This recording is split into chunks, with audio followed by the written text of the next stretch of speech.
انا للہ و انا الیہ راجعون پڑھنے والوں کے لیے بشارت ہے۔ نبی کریم صلی اللہ علیہ وآلہ وسلم معمولی سے معمولی تکلیف کے موقع پر بھی انا للہ و انا الیہ راجعون پڑھا کرتے تھے۔ ایک مرتبہ ہوا سے چراغ بجھ گیا تو آپ صلی اللہ علیہ وآلہ وسلم نے انا للہ و انا الیہ راجعون پڑھا۔ حضرت عائشہ صدیقہ رضی اللہ عنہا نے عرض کیا، یا رسول اللہ، یہ بھی کوئی مصیبت ہے؟ فرمایا، عائشہ، ہر وہ چیز جس سے دل کو پریشانی اور جی کو قلق یعنی دکھ ہوا، اس پر انا للہ و انا الیہ راجعون پڑھنا چاہیے۔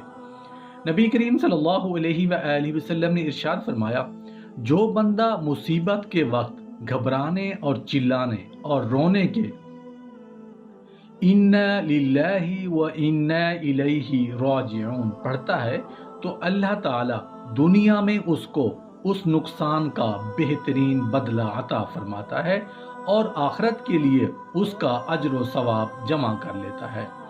ایک مرتبہ نبی کریم صلی اللہ علیہ وآلہ وسلم کا نال مبارک کا تسمہ ٹوٹ گیا۔ آپ صلی اللہ علیہ وآلہ وسلم نے انا للہ و انا الیہ راجعون پڑھا۔ صحابہ کرام نے عرض کیا، یا رسول اللہ، یہ بھی مصیبت ہے؟ حضور صلی اللہ علیہ وآلہ وسلم نے فرمایا کہ مومن کو جو امر ناگوار پہنچتا ہے وہی مصیبت ہے۔ اس حدیث مبارکہ کو ابو امامہ نے روایت کیا ہے۔ حضرت ابو ہریرہ رضی اللہ عنہ سے مروی ہے کہ رسول اللہ صلی اللہ علیہ وآلہ وسلم نے فرمایا کہ جب تم میں سے کسی کی جوتی کا تسمہ ٹوٹ جایا کرے تو انا للہ و انا الیہ راجعون پڑھا کرو، کیونکہ یہ بھی مصیبت ہے۔ حضرت ابن عباس رضی اللہ عنہ سے روایت ہے کہ رسول اللہ صلی اللہ علیہ وآلہ وسلم نے فرمایا کہ جس نے مصیبت کے وقت انا للہ و انا الیہ راجعون پڑھا تو اللہ تعالیٰ اس کی تلافی فرما دیں گے اور اس کی آخرت اچھی کر دیں گے اور اسے ضائع شدہ چیز کے بدلے اچھی چیز عطا فرمائیں گے۔ سبحان اللہ۔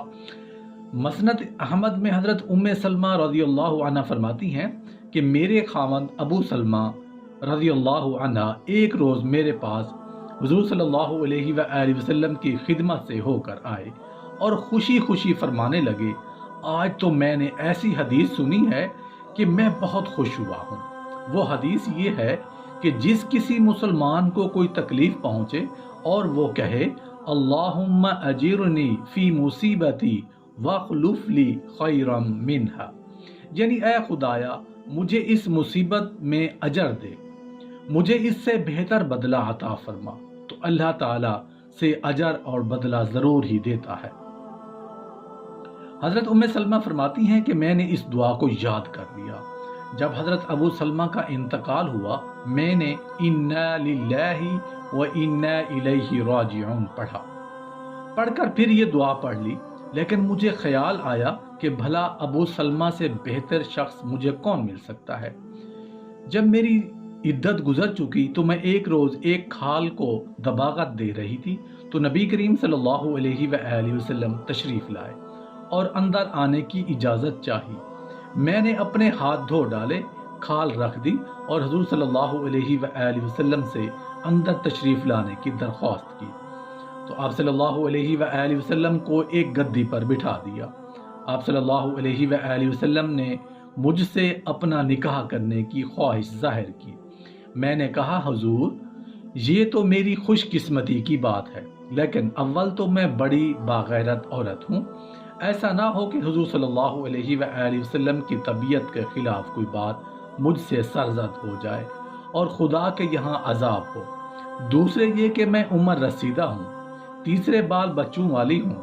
آپ صلی اللہ علیہ وآلہ وسلم نے فرمایا، سنو، ایسی بے جا غیرت اللہ تعالیٰ دور کر دے گا اور عمر میں بھی کچھ چھوٹی عمر کا نہیں، اور تمہارے بال بچے میرے ہی بال بچے ہیں۔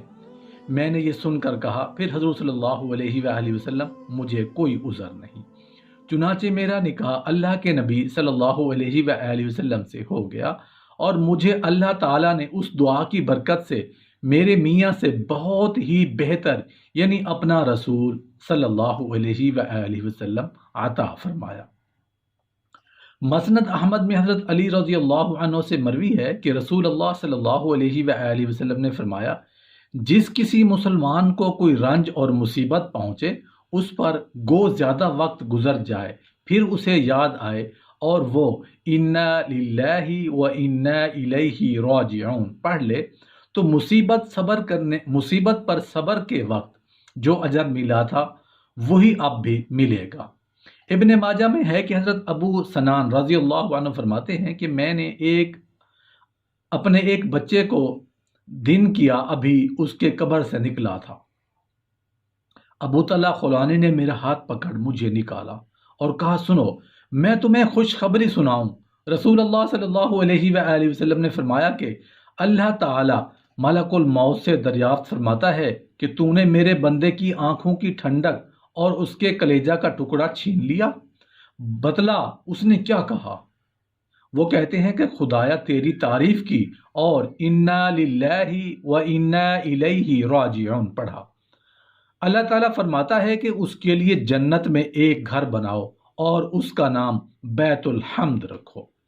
علماء کرام فرماتے ہیں کہ جب بندہ قبر میں داخل ہوتا ہے تو نماز اس کی دائیں جانب کھڑی ہوتی ہے اور زکوٰۃ بائیں جانب، حسن سلوک اس پر سایہ کرتا ہے اور صبر اس کی طرف سے جھگڑتا ہے، اور دوسرے علماء کا کہنا ہے کہ اپنے اس ساتھی کا خیال رکھو اگر تم اس کو بچا سکو تو خیر، ورنہ میں تو اس کی پشت پر ہوں، یعنی اگر تم اس سے عذاب ہٹا نہ سکو تو ٹھیک، ورنہ میں تو سب کی طرف سے کافی ہوں اور اسے عذاب سے بچاؤں گا۔ چنانچہ معلوم ہوتا ہے کہ صبر تمام اعمال سے افضل ہے۔ ارشاد باری تعالیٰ ہے کہ مستقل رہنے والے یعنی صبر کرنے والوں کے لیے ان کا صلہ بے شمار ہی ملے گا۔ دنیا کی زندگی میں کوئی بھی انسان رنج و غم، مصیبت و تکالیف سے معمون نہیں رہ سکتا، البتہ مومن اور کافر کے کردار میں فرق ضرورت ہوتا ہے کہ کافر رنج و غم کے ہجوم میں پریشان ہو کر ہوش و حواس کھو بیٹھتا ہے اور بعض اوقات غم کی تاب نہ لا کر خودکشی کر لیتا ہے، اور جہاں تک مومن کی شان ہے تو وہ بڑے سے بڑے حادثے پر بھی صبر کا دامن ہاتھ سے نہیں چھوڑتا اور صبر و استقامت کا سراپا بن کر چٹان کی طرح جمع رہتا ہے۔